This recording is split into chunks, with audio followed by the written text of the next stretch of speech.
Hey, it's me, MLB. Here's chapter 116 of Rapid Fate Online, and this one's titled Named. She approached the larger guy slowly and dropped her gaze as she fiddled with her hands.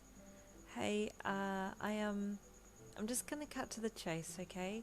I know we don't really know each other in game, well, but I kinda really like you, and I'd like to get to know you more. Praetorian sighed heavily again and hung his head. Delilah, I'm actually a chick in real life, he said bluntly. I'm sorry for the shock. I kind of felt like you liked me, so I kept my distance a little so that I wouldn't have to tell you about my real gender. I never meant to deceive you. Oh, Delilah replied with surprise. No, that's cool. I'm not shocked or anything. Well, I kinda am, but at the same time, I'm bi, so... Seriously? I'm a lesbian in real life, so yeah. I just like the idea of being a dude, so this is an escape for me. Oh my god, really? You're a lesbian?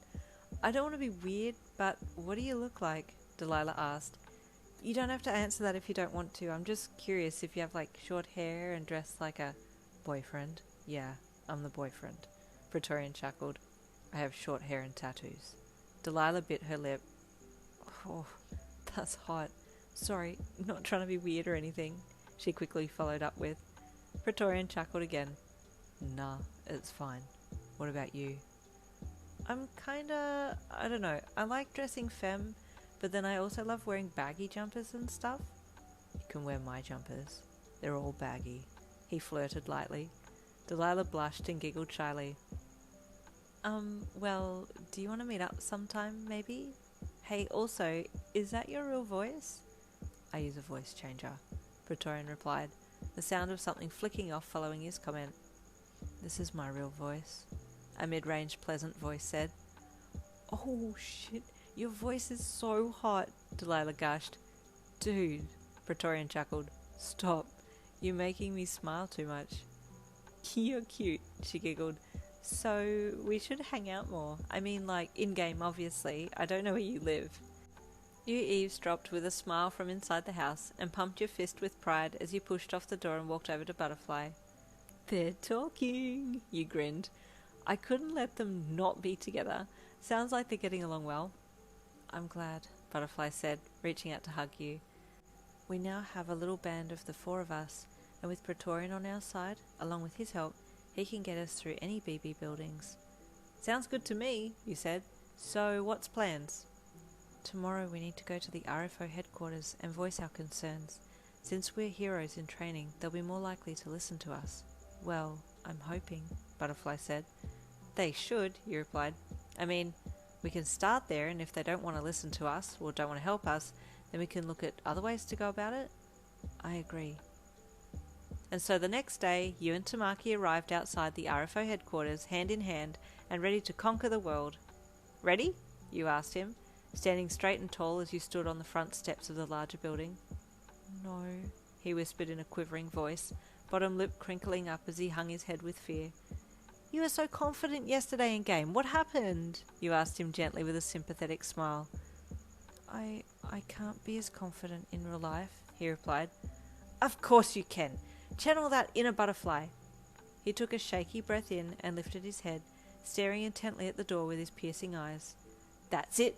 Now let's go, he said with a smile, gripping his hand firmer as you pulled him towards the door.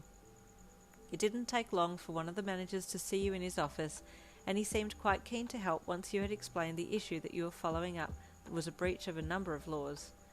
Flashing your hero student badge certainly helped as well. What information did you need from us? He asked, getting ready to type things into his computer. Tamaki, who had been silent this whole time, suddenly spoke. Do you have anyone in your system that used or still uses the name Anarchy Lord? The manager typed the name in, and to his surprise the name appeared, registered to a staff member who had been let go about a year ago. Yes, this username exists. I'm unsure if it's still active, but it has the staff member's name attached to it. Can we please have the staff member's name? You asked. Yes, of course. We still have all of his details on file here too, if you need it for the police to apprehend him. Thank you, Tamaki said softly. We need to confirm if he is indeed the leader of the team in-game that we're concerned about, and if he is, then we'll have to get the police involved. Very well, the manager replied, rolling his chair back to a filing cabinet behind him. I have his file here. Can I please see it? You asked. The manager nodded and rummaged through the drawer, then pulled out a relatively flat file and handed it to you. You took it with thanks and opened the first page. Bevan Swan, you said with a disappointed sound in your voice. I kind of guessed he would be a Bevan. Tamaki just looked at you.